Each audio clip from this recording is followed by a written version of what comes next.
예.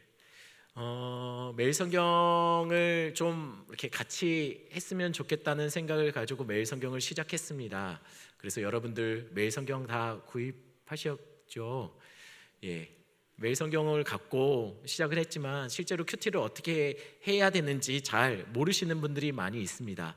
특별히 저도 평신도일 때 늘 가졌던 두려움이 뭐였냐면 말씀을 볼 때 이 말씀이 혹여나 내 마음대로 막 하는 거 아닐까, 내 소견에 오른 대로 성경 말씀을 잘못 해석하는 건 아닐까. 우리는 늘 그런 불안함들이 있습니다. 말씀을 혹시 우리가 잘못 해석하면 이건 굉장히 안 좋은 거 아니겠습니까? 그래서 흔히 이 말씀에 대한 두려움들을 갖고 있죠. 큐티를 혼자 한다라는 것, 누구의 도움 없이 큐티를 해낸다는 것은 사실 쉬운 것은 아닐 것처럼 보입니다. 그래서 간혹 큐티를 보면서 큐티를 하는 사람들 중에, 특별히 큐티를 많이 한다고 하는 사람들 중에 제가 종종 큐티를 보면 마치 이것이 일기인지 또는 그냥 감상문인지 말씀과 상관없이 말씀을 읽고 내게 필요한 모든 것들을 뽑아서 기록하는 사람들을 봤습니다. 여러분, 큐티는 일기문이 아닙니다. 또는 소감문이 아니에요. 반성문도 아닙니다. 그리고 큐티는 나의 창작물이 되어서는 안 됩니다. 큐티는 말씀을 통해서 하나님이 우리에게 주시는 것들을 발견해내는 과정들을 밟아가는 것이 큐티이죠. 사실은 큐티를 하는 사람들 중에 대부분은 이렇게 말씀이 말하는 바와는 상관없이 내가 듣고 싶은 말씀, 내가 원하는 말씀을 뽑아서 듣는 경향이 있어요. 말씀이 그렇게 말하고 있지 않음에도 불구하고 내가 그냥 꽂히는 한 단어, 한 문장을 갖고 큐티를 하는 사람들이 많습니다. 그래서 큐티가 사실은 처음에는 지금 오늘 우리가 하는 것은 D형 큐티에 관해서 제가 주로 얘기할 건데, D형 큐티라는 게 뭐냐면 A형 큐티는 그냥 말 그대로 그럽니다. A형 큐티는 느낀 점을 적는 거예요. 성경을 읽고 나의 느낀 점을 적는 것이 A형 큐티입니다. 초창기에 큐티가 들어왔을 때 한국의 큐티는 대부분 A형 큐티였어요. 말씀 보고 그냥 느낀 점을 적는 것, 소위 말하는 수필이나 감상문 정도가 되는 정도의 큐티를 많이 했다는 거예요. 그런데 사실 이게 굉장히 한계가 있어요. 말씀이 말하지 않는 바를 내 마음대로 생각해서 적는 경우들이 많았다는 거예요. 그래서 그 다음 주로 나온 게 B형 큐티입니다. B형 큐티는 관찰을 먼저 합니다. 본문을 관찰을 해요. 본문 성경 말씀을 읽는다는 거예요. 그리고 나서 느낀 점을 적는 겁니다. 그게 B형이에요. 사실 이거는 여러분 안 적어도 됩니다. D형 큐티만 적으면 돼요. C형 큐티는 이것도 아니다. 관찰을 하고 느낀 점을 적고 결단과 적용까지 가는 게 C형 큐티예요. 지금 오늘 우리가 같이 나누려고 하는 것은 D형 큐티입니다.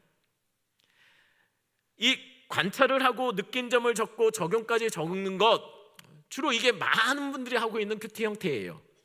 그런데 D형 큐티는 뭐냐면 관찰을 했지만 거기에 연구와 묵상을 하는 거예요. 연구와 묵상을 하고 그리고 나서 하나님이 나에게 주시는 말씀을 적고 그리고 결단하고 적용하는 데까지 가는 것이 D형 큐티입니다. 그러니까는 D형 큐티는 말하자면 관찰하고 연구까지 하는 거예요. 그러면 연구하려면 조금 자료들이 필요하겠죠. 왜냐면 연구를 하려면 사실은 내가 못 발견해내는 것들이 있지 않습니까? 그런 것이 무엇일까요? 여러분, 그래서 사실은 신앙생활을 오래 하셨다면 가능하면 성경 사전 정도는 하나 정도 가지고 있으면 좋습니다. 그리고 요즘 성경책들이 참 잘 나왔어요. 그래서 성경에 보면 밑에 설명들이 좀 많이 들어가 있는 성경들이 있습니다. 특별히 요즘 보면 굉장히 무슨 전화번호부 책같이 이렇게 두꺼운 그런 성경책들이 있어요. 한 권 안에 설명들이 많이 되어 있는 거. 그게 필요하다고 꼭 딱히 제가 말씀을 드리기는 그렇습니다. 하지만 하나 정도 있으면 좋겠다는 생각들은 있어요. 아니면 여러분들 성경에 있는 것들만 활용해도 사실은 굉장히 여러분 묵상을 할 때 도움이 많이 될 겁니다. D형 큐티는 관찰하고 연구하고 묵상하고 느낀 점을 적고 결단과 적용까지 가는 것, 그게 D형 큐티라고 했습니다. 제가 미리 얘기하는데 하다가 시간이 끝났다 싶으면 끝낼 겁니다.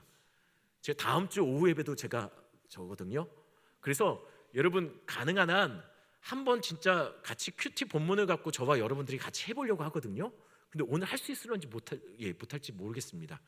하지만 꼭 할 겁니다. 여러분 전부 다 볼펜 저기 다 갖고 오셨죠? 받으셨죠? 없는 분들 혹시 나눠주시면 좋을 것 같아요. 큐티다운 큐티를 하되 객관적으로 내 주관에 의해서 말씀을 곡해하지 말고 가능한 한 성경이 말하고자 한 그대로를 받아들이는 큐티를 하려면 좀 연구하는 과정이 필요하다는 것이에요. 그래서 큐티를 시작할 때는 가능한 한 D형 큐티로 배우는 게 좋습니다. 그럼 한번 큐티를 실습해보기 전에 큐티를 하기 전에 여러분들 준비 과정이 필요합니다. 첫 번째, 큐티는 먼저 하기 전에 묵상하기 좋은 적당한 장소를 찾아야 됩니다. 그리고 묵상하기 좋은 시간을 찾아야 됩니다. 우리 예수님도 하나님과의 교제의 시간을 위해서 새벽을 주로 이용하셨어요. 여러분, 왜 새벽을 이용하셨을까요? 예수님은 하루 일과 내내 비는 시간이 없을 정도로 바쁘셨지 않습니까? 늘 피곤하시고 늘 아마 지쳐 계셨을 거예요. 그럼에도 불구하고 새벽에 일찍 일어나서 하나님과의 교제 시간을 이어가셨단 말이에요. 왜 그랬습니까? 방해받고 싶지 않다는 거예요. 여러분, 큐티를 하려면 제일 먼저 필요한 건 뭐냐면 조용한 골방을 찾으십시오. 그렇다고 이건 장소적인 개념이 아닙니다. 방해받지 않을 장소를 찾으라는 거예요. 종종 아이들에게 큐티해라 라고 하면 아이들이 큐티책을 갖고 와서 제일 먼저 하는 게 뭐냐면 TV를 틀어요. TV를 틀어놓고 이렇게 보면서 큐티를 하는 그런 아이들, 이거 잘못된 겁니다. 여러분, 가능한 한 핸드폰도 성경도 핸드폰으로 보지 마세요. 왜냐하면 계속 묵상을 하려고 집중하는데 까똑까똑 하지 않습니까? 가능한 한 지면 있는 성경으로, 그리고 핸드폰도 잠깐 제껴 놓으시는 게 좋아요. 이 큐티를 매일 학습지 하듯이 일기 쓰듯이 하면 안 됩니다. 큐티가 숙제가 돼서는 안 돼요. 큐티는 여러분이 누릴 수 있는 축복의 통로가 되셔야 됩니다. 여러분, 밥 먹는데, 여러분 양식을 먹는데 여러분 이것을 스케줄처럼 생각하고 마치 숙제처럼 생각하시는 분 없지 않습니까? 우리 영혼의 양식을 먹는 묵상의 시간을 그렇게 쓰면 안 된다라는 것이에요. 때로는 말씀을 보다가 막힐 때가 있어요.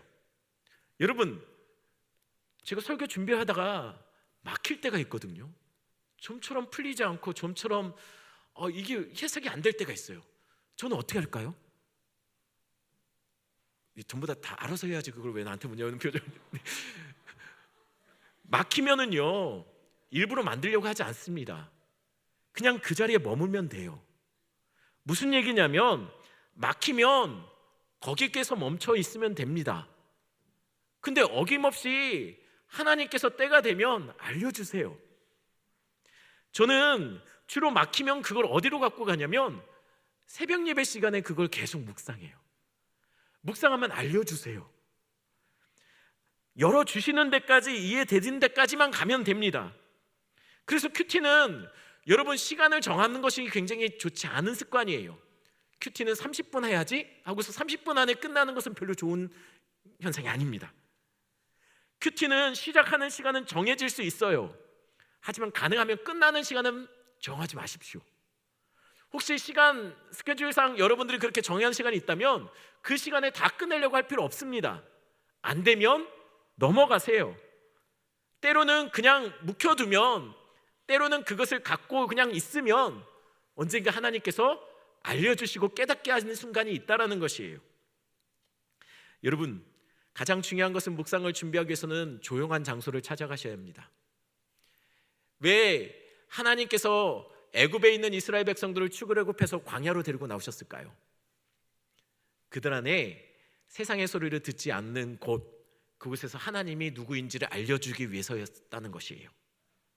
하나님이 광야로 고생시키러 데리고 나온 것이 아니라는 것이에요. 모든 것이 차단된 장소, 주님과 이스라엘만 있는 곳, 하나님의 소리만 들리는 곳, 세상의 여러 가지 TV 소리, 핸드폰 소리, 세상의 소문들, 뉴스들, 이런 소식과 단절된 광야로 불러서 내가 누구인지를 하나님께서 알려주시는 거예요. 그것에서 말씀을 주시는 거죠. 여러분, 모든 것을 가능한 한 차단하십시오. 가능한 한 컴퓨터 앞에서도 하지 않으시는 게 좋습니다. 손으로 적을 준비를 하시고 그렇게 하시는 게 좋습니다.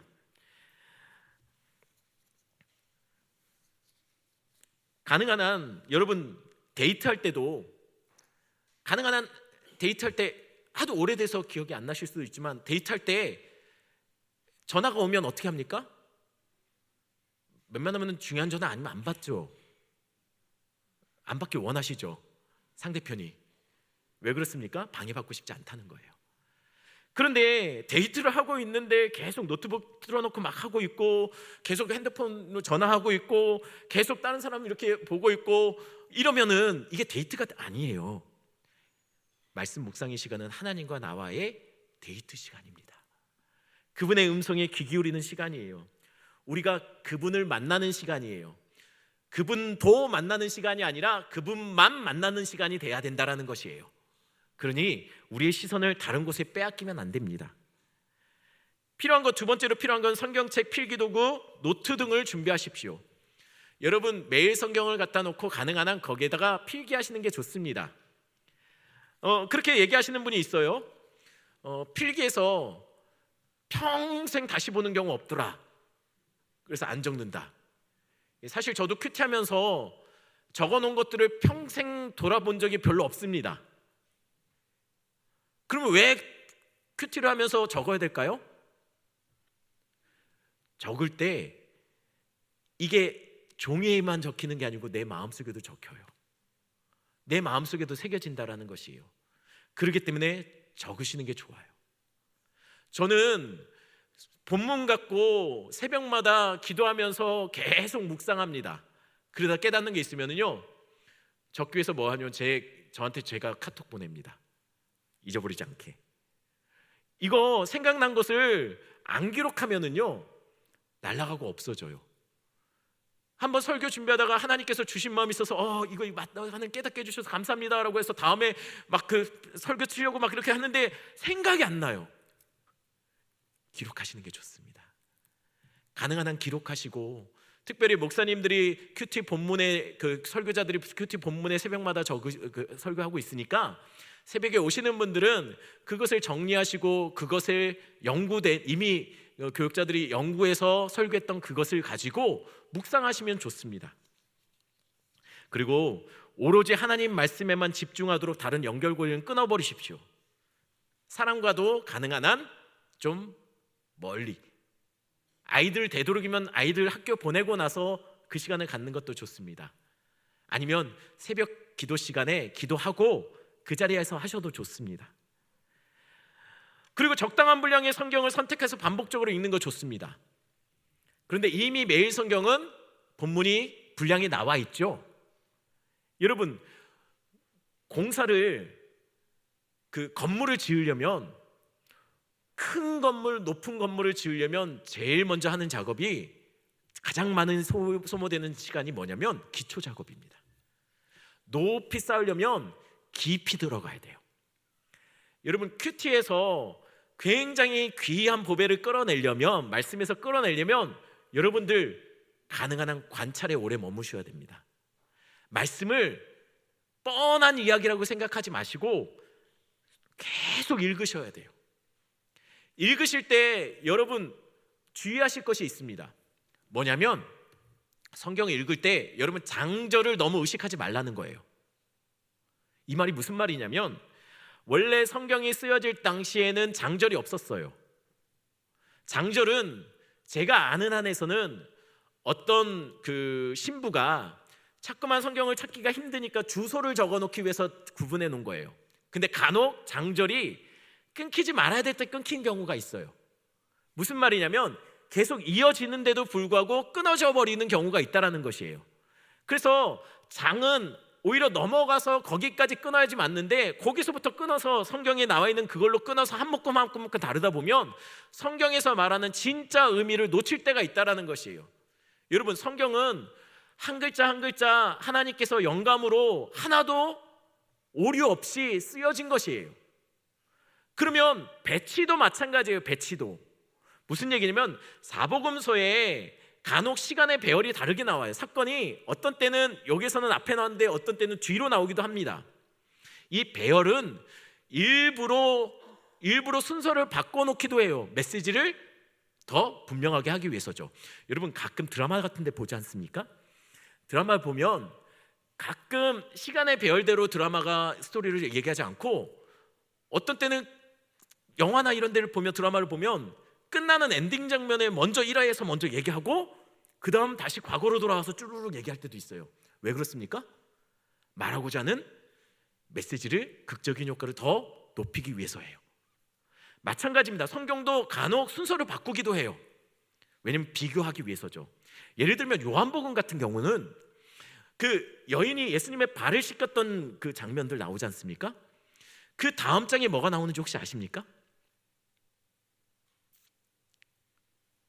그 다음 장에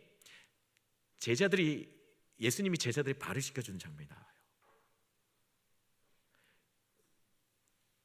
여인은 예수님의 발을 씻겨주셨어요.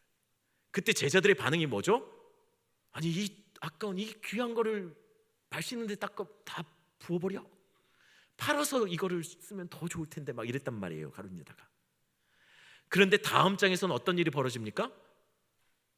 제자들은 예수님의 발 씻을 생각이 없는 것 같아요. 오히려 예수님이 발을 씻기는 장면이. 이게 뭐냐면 이 여인과 제자들의 믿음을 비교하는 거예요. 일부러 그것을 같은 연결고리에서 놔서 일부러 의도적으로 그렇게 배치를 한다는 것이에요. 그러니 여러분 큐티를 할 때 가능한 한 본문만 보지 말고 앞뒤 문맥도 같이 보세요. 그러면 성경은 의도적으로 저자가 왜 그렇게 배열을 했는지가 보일 수 있습니다.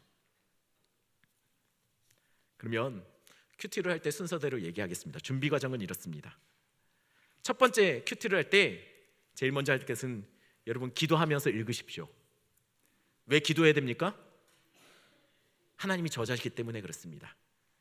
우리는 성령님이 알려주시는 데까지밖에는 알 수 없습니다.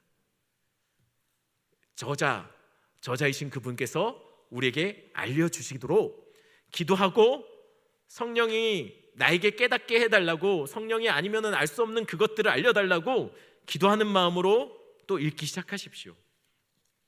성경 묵상에서 가장 중요한 것은 읽는 겁니다. 관찰이죠. 잘 읽으셔야 돼요. 특별히 여러분들 읽으면서 특별히 계속 혹시 여러분들 이해해야 되지 않는 것, 좀 어색한 표현, 반복되어지는 것이 무엇인가를 체크해가면서 읽으셔야 됩니다. 하나님이 보여주시는 만큼밖에 우리 볼 수 없다는 것 알고 하나님을 의지하면서 읽으셔야 돼요. 여러분 사사시대에 보면 말씀이 희게진 시대라고 얘기하거든요. 엘리가 눈이 어두워서 하나님의 말씀이 안 들려요. 이게 영적인 어두움이 엘리의 눈과 비교를 하고 있는 거거든요. 여러분 왜 사사시대가 말씀이 희게졌을까요? 사사시대는 왜 말씀이 희게진 시대가 되었을까요? 하나님이 말씀 안 하셨나요? 성경에 보면 엘리 제사장 아들들에 대해서 하나님 말씀하세요. 근데 순종하지 않아요. 정확하게 말하면 여러분 사사시대는 말씀이 희게진 시대는 왜 희게졌냐면 하나님이 말씀하지 않으신 게 아니에요. 사람들이 하나님의 말씀을 듣지 않은 거예요. 제가 아는 목사님, 제가 너무 존경하는 목사님 중에 한 분이 이렇게 새벽에 한 4시쯤 나오셔서 기도하기 시작해서 점심 먹을 때까지 기도하시는 분이 있어요. 하루에 보통 4-5시간 이상 기도하셔요. 제가 너무 좋아하는 존경하는 목사님이신데 그 목사님이 기도를 항상 보통 4-5시간 정도를 늘 기도하시니까 어떤 청년이 그랬대요. 그 목사님에게 목사님은 기도할 때 어떤 기도를 하세요? 저는 기도하면 30분 기도하면 할 기도가 없어요. 근데 어떻게 목사님은 4시간, 5시간 이렇게 기도하죠? 했더니 그 목사님이 그 청년에게 그렇게 말했대요. 나는 한 1시간 정도 기도하고 그 뒤에는 들어. 계속 들어. 하나님이 말씀하시는 걸 계속 들어. 하나님이 말씀하실 동안 계속 기다리며, 묵묵히 기다리며 들어. 그랬더니 그 청년이 그러더래요. 그 목사님에게, 아니 그러면 목사님, 하나님 말씀 나도 좀 하나님 말씀해 주시면 좋은데, 그렇게 말했대요. 근데 그 목사님은 굉장히 돌직구를 잘 날리시거든요. 그 목사님 뭐라고 했냐면, 왜? 하나님이 말씀하시면 듣기는 할 거야? 하나님이 말씀하시면 순종할 거야? 순종 안 하면 하나님 말씀 안 하셔. 무슨 얘기냐면, 엘리 제사장에게 하나님이 말씀 안 하셨나요? 말씀하셨어요. 그런데 안 듣는 거예요. 순종하지 않는 거예요. 하나님이 말씀을 안 하셔서 회개한 시대가 아니라, 말씀을 해도 안 듣는 사람들에게는 하나님이 말씀하실 필요가 없는 거죠. 왜 말씀을 볼 때 우리가 깨닫지 못합니까? 어쩌면 우리 안에 먼저 순종할 마음이 없어서 그럴 수도 있다는 거예요. 하나님 앞에 하나님이 여러분에게 말씀하시면 그날 그 말씀 붙잡고 사시겠습니까? 하나님이 말씀 묵상하는 중에 우리에게 특별한 마음을 주시면 그 마음 붙잡고 순종하시겠냐라는 거예요.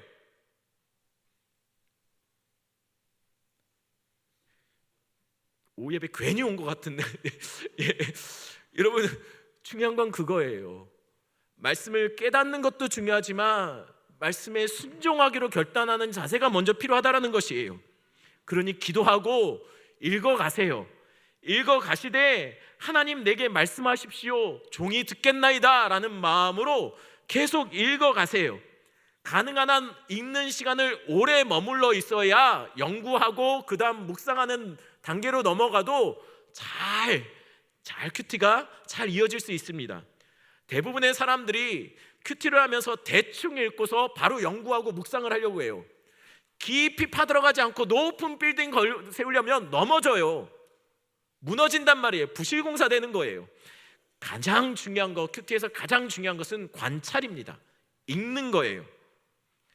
소리내서 읽어도 좋습니다. 묵상하면서 읽어도 좋습니다. 하지만 읽는 것이 큐티의 기초이기 때문에 가능한 한 여기에서 많이 머물러 계세요. 이해가 안 된다면 명확해질 때까지 읽으세요. 여러분이 충분히 읽고 충분히 관찰했다라는 것은 어떻게 알 수 있을까요? 저는 제자 훈련을 할 때마다 저한테 배운 제자들에게 관찰을 충분히 했다라고 느껴지는 게 어떤 것으로 확인이 되냐면, 성경을 덮으라고 해요. 그리고 지금 읽었던 것을 자신의 말로 성경을 적으라고 해요. 자기 말로 성경을 읽었던 것을 적지 못하면 그대로 적으라는 얘기 아닙니다. 자신이 이해한 그 말을 풀어서 적지 못하면 그것은 충분히 이해하지 않은 겁니다. 충분히 관찰하지 않은 거예요. 자기 말로 적어내지 못하면서 묵상하고 연구하고 이렇게 넘어가면 사실은 큐티가 제대로 되지 않습니다. 제일 좋은 것은 말씀을 읽었다면 그것을 한번 자기 말로 옆에 풀어서 한번 써보세요. 마치 아이에게 이 본문에 대해서 이야기해 주듯이 한번 적어주세요. 그게 필요합니다. 잊지 말아야 될 것은, 여러분 성경을 읽으면서 내가 원하는 것을 빼내는 게 아니에요. 말씀에서 내 생각을 캐내는 것도 아닙니다. 성경에서 하나님의 말씀을 읽어내야 됩니다. 그래서 관찰이 필요해요. 이때 관찰을 할 때 여러분들 주의해야 될 게 뭐냐면, 하면서 여러분들이 생각하시는 게 뭐냐면, 단어 보십시오. 단어, 모르는 단어, 중요한 단어가 무엇인지 체크하면서 읽으십시오. 그리고 이상한 표현들 있지 않습니까? 예를 들면 오늘 제가 설교 시간에 말했던 것처럼 천지와 하늘과 땅과 하늘이 바뀌는 것, 이런 것들이 표현들 순서나 이런 것들을 체크해 가세요. 반복되는 거 체크해 가십시오. 왜 그러는지 이해가 안 되는 부분들 기록하고 체크해 가면서 읽으십시오. 특별히 여러분들 성경을 연구할 때 굉장히 중요한 팁은 이름입니다. 이름, 지명이기도 해요. 예수님이 겟세마네에서 기도하셨죠. 겟세마네의 뜻이 뭔지 아십니까? 많이 들었지만 그 뜻을 이해하는 사람들은 별로 없어요. 겟세마네는 기름틀이란 뜻입니다. 근처에 감람산이 있어서 감람나무 그 열매들을 여기서 기름을 짰어요. 근데 여러분, 그때 당시에 기름을 어떻게 짰는지 혹시 아십니까? 이렇게 통 같은 데다가 그 위에 돌을 얹어놔요. 돌을 얹어서 위에 그러니까 말하자면 통에 그 감람 열매를 넣고 그 위에 굉장히 무거운 돌 같은 것을 내리눌러서 짜냅니다. 거기에 그 판 같은 데다가 돌을 계속 올려요. 더 무겁게 하려고. 예수님이 거기서 겟세마네 기도를 하지 않습니까? 기도하잖아요. 예수님의 모습이 어떤 모습이죠?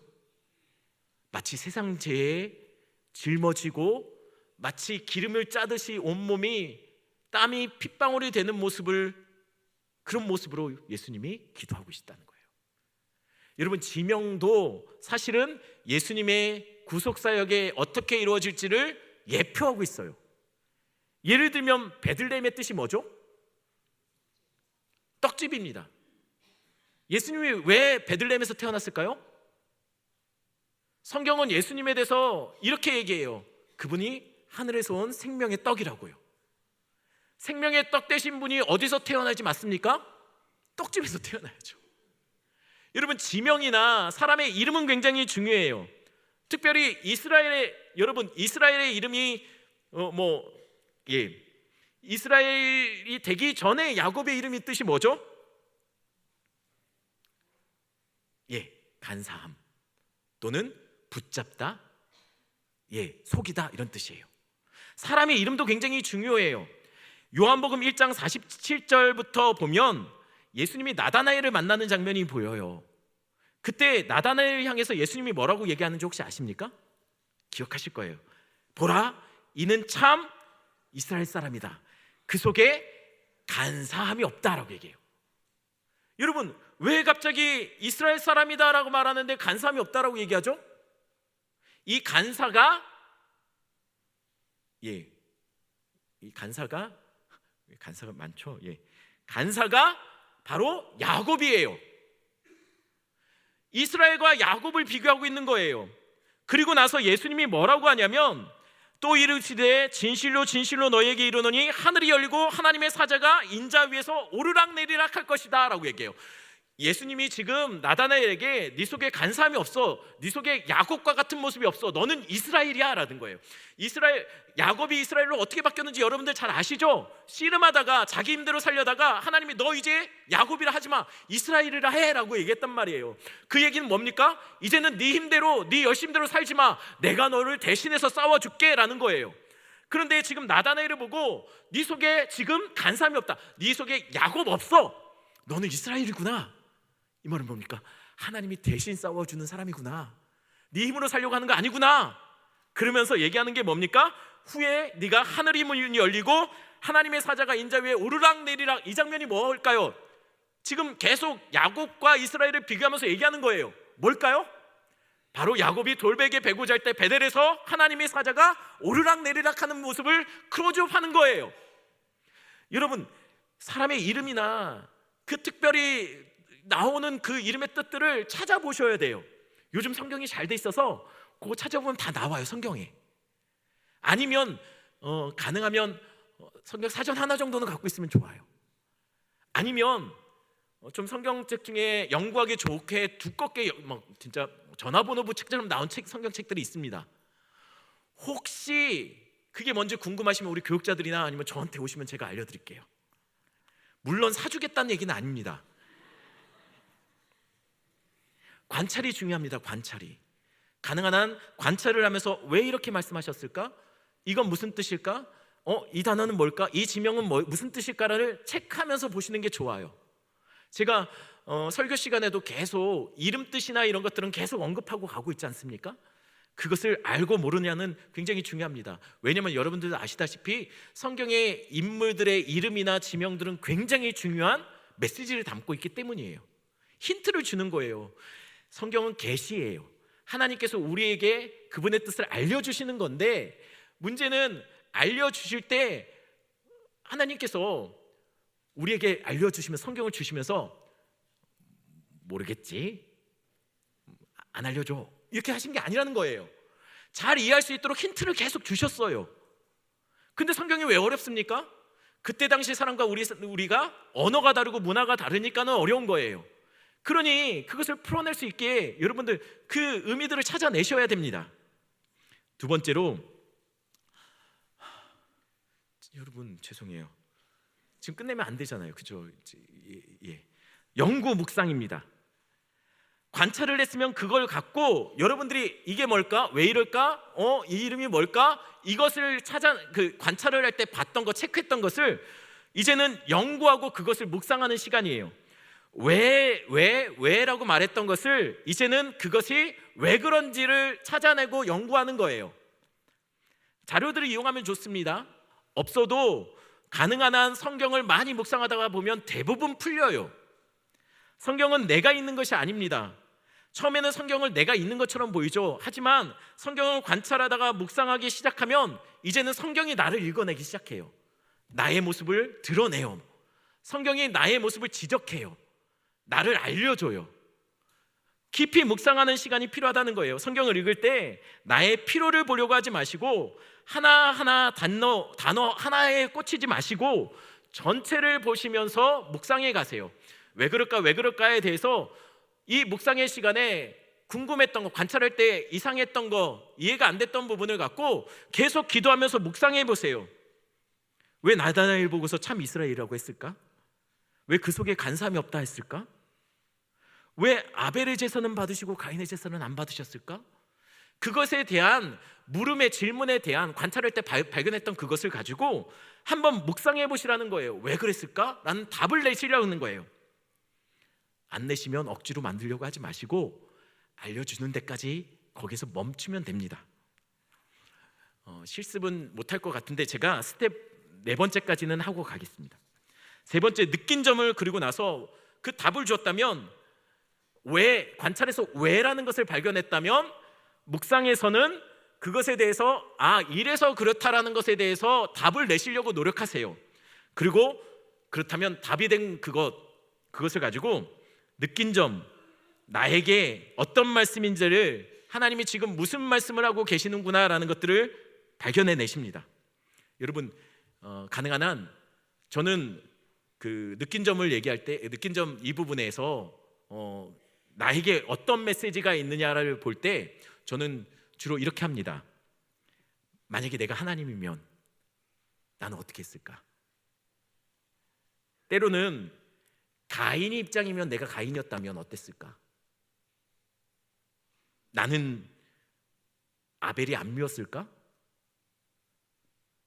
내가 아벨이면 가인이 나한테 그렇게 한 것에 대해서 난 어떤 마음이었을까? 저는 성경 인물 중에 저를 집어넣습니다. 가능한 한 우리가 왜라는 것에 대해서 답을 냈다면 그것을 가지고 그러면 이것이 나에게 무슨 의미일까? 도대체 하나님은 나에게 이것을 통해서 뭘 말씀하고 있는 건가? 라는 것들을 계속해서 적어내십시오. 적어내려가십시오. 그리고 나를 돌아보십시오. 그러면 분명 하나님께서 이 말씀을 통해서 나에게 말씀하고 있는 그 메시지가 있을 겁니다. 그 다음에 해야 되는 것이 뭐냐면 결단과 기도입니다. 하나님이 나에게 말씀하셨다면 순종을 결단하셔야 돼요. 적용은 가능한 한 구체적이어야 합니다. 종종 청소년 아이들끼리, 특히 여자아이들이 전화를 할 때 옆에서 보면 제가 종종 당황스러울 때가 있어요. 막 전화를 해요. 막 애들이 서로, 여자아이들이 서로 막 전화해요. 그래 맞아 막 하면서 그래 맞아, 야 우리 한번 봐야 되는데, 그래 봐야지, 막 한참 얘기해요. 거기 떡볶이집 맛있더라. 그래 그러면 우리 거기서 한번 보자. 그래 보자. 꼭 보는 거야 하고 끊어버려요. 그럼 그건 보자는 겁니까 말자는 겁니까? 여러분, 한참 얘기하고 거기 좋더라, 거기서 만나자고 얘기하다고 막 실컷 그래 꼭 만나, 우리 만나 하고서 끊어버려요. 그러면 다시 안 만나요. 적용은 뭐가 좋냐면 구체적이어야지 좋습니다. 제가 제자훈련 담당하고 있을 때 집사님들이 큐티집을 내면, 큐티한 것을 내면 제가 늘 체크하는 게 있었어요. 적용이 굉장히 중요한데 메시지를 봤으면 어떻게 살 건지, 그 말씀을 내 삶 속에 어떻게 녹여낼 건지 결단이 필요한데, 대부분의 분들이 어떻게 결단을 하냐면 이렇게 결단을 해요. 말을 이쁘게 하자, 기도를 열심히 해야겠다, 하나님의 말씀대로 살자. 이건 뭡니까? 그래, 우리 만나자, 그래, 꼭 만나, 끊는 거하고 똑같아요. 적용은 실제로 하루가 지났을 때 이게 정말 내가 그걸 했는지 안 했는지 확인이 돼야 돼요. 점검이 돼야 돼요. 가능한 한 실천 가능한 것을 해야 된다는 겁니다. 예를 들면 이런 거예요. 좋은 언어 습관을 갖자, 이거는 적용이 아닙니다. 그냥 다짐이죠. 적용은 이렇게 해야 됩니다. 좋은 언어 습관을 갖자가 아니라, 요즘 내가 가장 많이 쓰는 말이 너는 안 돼라는 말인데, 오늘 하루는 절대 우리 아이들한테 너는 안 돼라는 말 한 번도 안 쓰기. 이거는 오늘 하루가 끝났을 때 확인이 됩니까? 안 됩니까? 확인이 되는 거예요. 가능한 한 좋은 적용은 그날이 끝났을 때 실제로 내가 그것을 했는지 안 했는지 점검이 되게 구체적으로 적어야지 그게 좋은 적용이에요.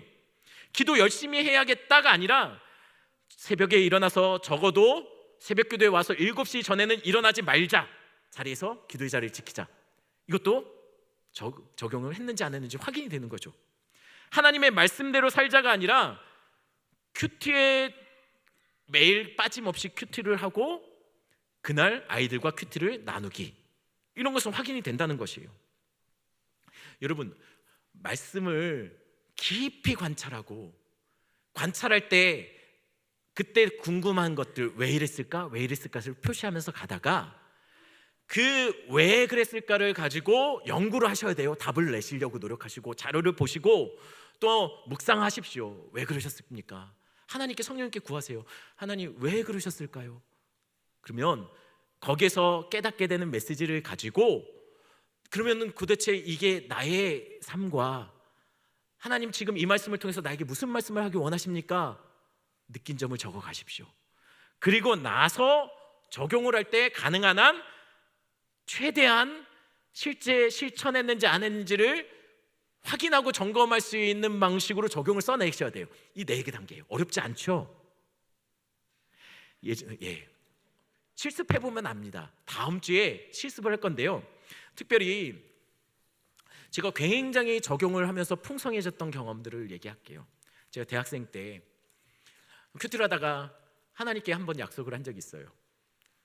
갑자기 기도 시간에 하나님께서 마음을 주셔서, 하나님, 내가 하루에 한 가지는 꼭 하나님을 기쁘시게 하는 일을 하겠습니다. 말씀을 보다가 하나님의 기쁨이 되는 삶들에 대해서 묵상을 하다가 그런 결단을 한 적이 있어요. 그래서 제가 그것을 결단한 거예요. 하루에 한 가지, 이 한 가지가 다음 날에는 안 해도 돼요. 하지만 오늘은 꼭 이거는 해야지. 하나님을 기쁘시게 할 만한 그 일. 그게 학교 올라갈 때 그냥 앞에 사람 들으라고 바짝 붙어서 뒤에서 찬양 부르기, 뭐 이런 거였어요. 또는 그 우리 티셔츠가 뭐 예수 그리스도 뭐 이런 티셔츠가 등판에 커다랗게 찍힌 그 티셔츠가 있는데, 그거 입고 제일 앞자리에서 졸더라도 제일 앞자리에 앉기. 그럼 뒤에 사람들이 볼 거 아닙니까, 예수 그리스도? 아니면 제일 먼저 수업 시간에 올라가서 칠판 닦아놓기, 뭐 이런 거. 정말 하나님이 기뻐하실 만한 일, 그걸 다음 날에 안 해도 좋으니 하루에 한 가지씩을 정해서 한번 실천할 수 있는 것을 한번 해봤어요. 그러면 제가 1년에 몇 번 하나님을 기쁘시게 할 수 있죠? 365일. 그거 하면서 너무 풍성했어요. 괜히 앞에 사람 막 뒤에 바짝 벗어 찬양 부르면 뭐야 하고 쳐다보잖아요. 그러면 안녕하세요 하고 너무 좋았어요. 한 번 전도하고, 한 번은 그냥 막 돌아다니면서 캠퍼스에서 찬양하고 전도하고, 그냥 너무 힘들어하는 사람 그 자취방에 가서 이렇게 문고리에다 먹을 거 하고, 예수님 너 사랑하셔, 메모도 넣고 걸어놓고. 여러분, 적용은 구체적이어야 됩니다. 그래야지 남아요. 오늘 결단한 거 내일 기억 못 하셔도 돼요. 하지만 오늘 결단했다면 그것은 하나님 앞에, 하나님이 오늘 말씀 속에서 주셨다면 그거 말씀 붙잡고서 여러분 삶으로 녹여내셔야 해요. 그럼 여러분 삶이 이전보다 훨씬 풍성해질 겁니다.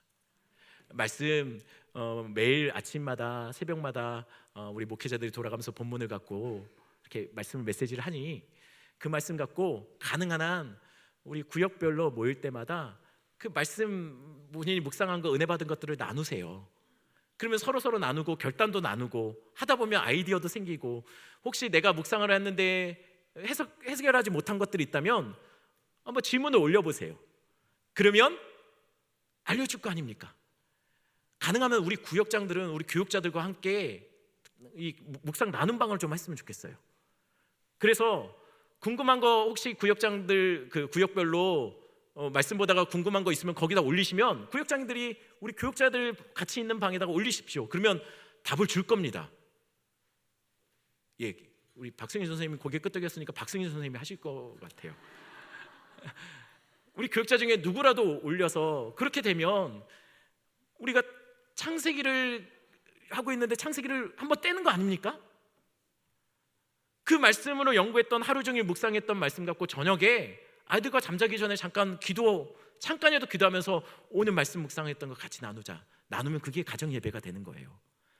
그걸 새벽에 와서 배웠던 말씀 갖고 그것을 기반으로 아이들과 함께 말씀을 나누면요, 그게 가정 예배가 되고 그것이 쉐마 교육이 되는 거예요. 여러분들 굉장히 좋은 툴입니다. 왜냐하면 동일한 본문을 가지고 아이와 부모님이 각자의 삶 속에서 묵상하다 저녁에 만나서 함께 나눈다는 것은 굉장히 좋은 신앙 교육의 도구가 될 거라고 믿습니다. 예, 성가대만 아멘 하셨습니다. 우리 같이 제가 기도하고 우리 찬양하고 기도하고 찬양하고 제가 기도하겠습니다.